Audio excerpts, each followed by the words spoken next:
Mesdames, Messieurs, bonjour et bienvenue ici dans l'immeuble Gironde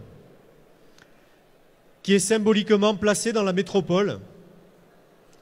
Je voudrais saluer l'ensemble des élus, des associations, des partenaires et des acteurs du territoire girondin. Je voudrais avoir un salut tout particulier pour les collègues des départements voisins qui se sont associés à ce combat. Tous n'ont pas pu venir, mais bon nombre ont déjà exprimé leur soutien. Et je voudrais saluer particulièrement Georges Méric, président de la Haute-Garonne, qui est à mes côtés, qui s'exprimera tout à l'heure.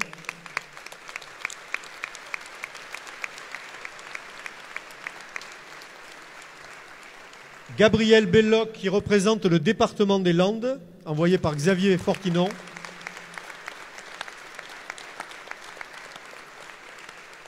Et Cécile Labarthe, qui représente le département de la Dordogne et qui en est vice-présidente.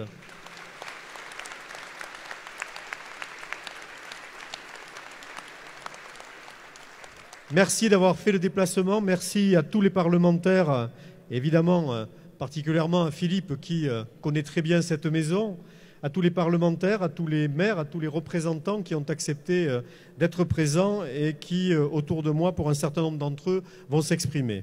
Je voudrais vous remercier d'être venus nombreux aujourd'hui. C'est un succès que cette mobilisation par votre présence. Il était important que nous puissions nous compter et nous nous comptons désormais nombreux pour mener ce combat. Nous sommes capables de le faire en transcendant nos chapelles partisanes. Aujourd'hui, ce n'est pas le ni droite ni gauche, mais c'est l'alliance d'une vision commune de l'aménagement du territoire dans l'intérêt général de nos concitoyens. Ce combat n'est pas nouveau, il est aussi vieux que notre République. Dès son origine, à la Révolution française, alors que la monarchie touche à sa fin, un groupe de députés s'engage pour défendre l'autonomie locale face à la centralisation parisienne. Parce qu'une grande partie d'entre eux était originaire de notre région, Vergniaud, Guadet, Jançonnais, Grand-Geneuve, Ducos et d'autres, on les appellera les Girondins. Si leurs noms ont été oubliés par l'histoire, leur cause reste plus que jamais d'actualité. Elle est une lutte permanente qui requiert une exigence constante. Elle mérite que 2 siècles plus tard, nous nous réunissions encore ici, aujourd'hui, pour la défendre. Parce qu'être girondin, aujourd'hui comme hier, c'est considérer que les problèmes du quotidien doivent être réglés au plus près des besoins. Qui ne sait pas que les crèches, les écoles, les collèges, les lycées, les déplacements quotidiens, l'accompagnement des personnes âgées ou vivant en situation de handicap, le soutien à la vie associative, que tous ces services du quotidien dont nous avons toutes et tous besoin nécessitent d'être gérés au plus près de ceux qui en bénéficient.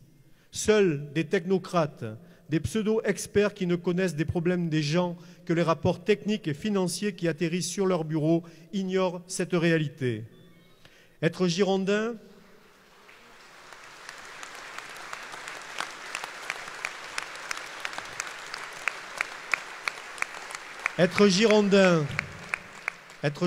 c'est résister lorsqu'on cherche à nous opposer les uns aux autres. Les villes contre les villages, les banlieues contre les campagnes, les métropoles contre le périurbain et le rural. Parce que nous sommes convaincus que chaque territoire a ses atouts, ses ressources propres et que c'est leur complémentarité qui fait la force de notre pays. Et parce que nous sommes déterminés à garantir une égalité de traitement entre tous les Français, quelle que soit leur origine sociale ou leur lieu d'habitation. Être girondin, c'est refuser que des pans entiers de notre pays se sentent délaissés, abandonnés par un pouvoir central qui, depuis Paris, se coupe des réalités. C'est défendre une action de proximité portée par des citoyennes et des citoyens engagés au service des autres, que ce soit dans le cadre de fonctions électives, d'un engagement militant ou associatif, ou tout simplement d'un acte citoyen ou bénévole. Tous ces gens qui donnent leur temps et leur énergie et qui font vivre nos villes et nos villages. Cette notion de proximité, elle est primordiale.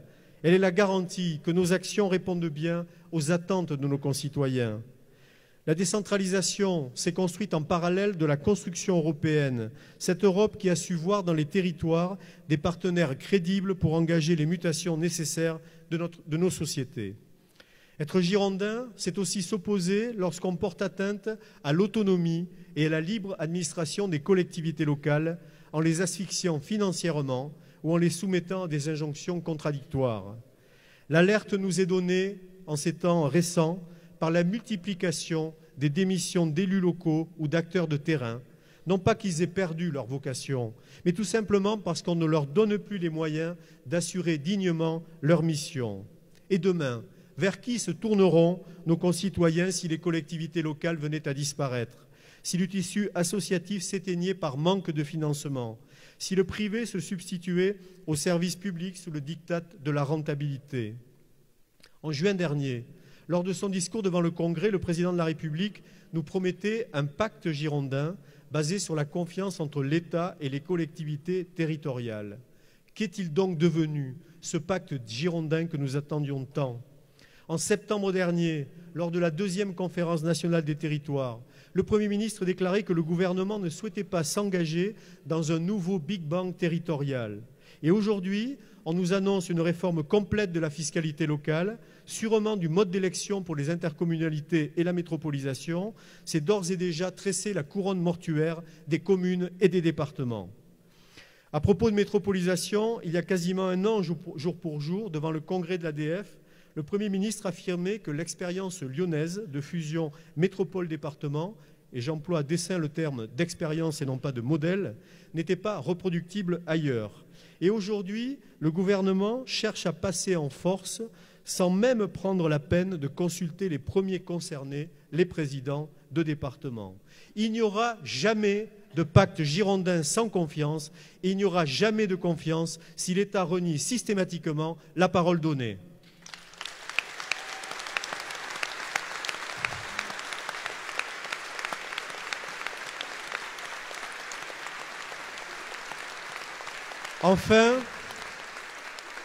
Enfin, être girondin, c'est savoir dépasser les querelles politiques et nous réunir lorsqu'il s'agit de défendre l'essentiel, l'intérêt général et les services que nous rendons au quotidien à nos concitoyens.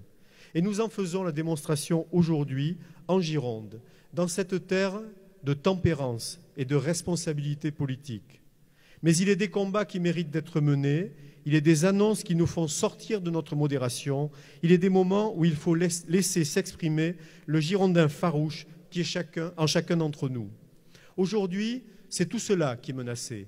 La proximité dans la démocratie et l'action publique, l'équilibre entre le rural et l'urbain, la garantie de l'unité, de la cohésion de nos territoires, facteur d'équité entre nos concitoyens, et aussi la vitalité du monde associatif. Le 26 septembre dernier, les 3 grandes associations d'élus, Association des régions de France, Association des départements de France, Association des maires de France, lançaient l'appel de Marseille pour une République des territoires. Au travers du manifeste des territoires qui vous est proposé aujourd'hui et que vous pouvez tous signer, nous déclinons cet appel de Marseille et nous adressons un message fort au plus haut niveau de l'État. Nos territoires doivent être respectés et nous sommes mobilisés pour les défendre. Un nouveau monde est en émergence, mais il ne viendra pas de Paris, il sera le fruit de notre action sur les territoires. Nous sommes tous concernés. Aujourd'hui, plus que jamais, nous sommes tous girondins.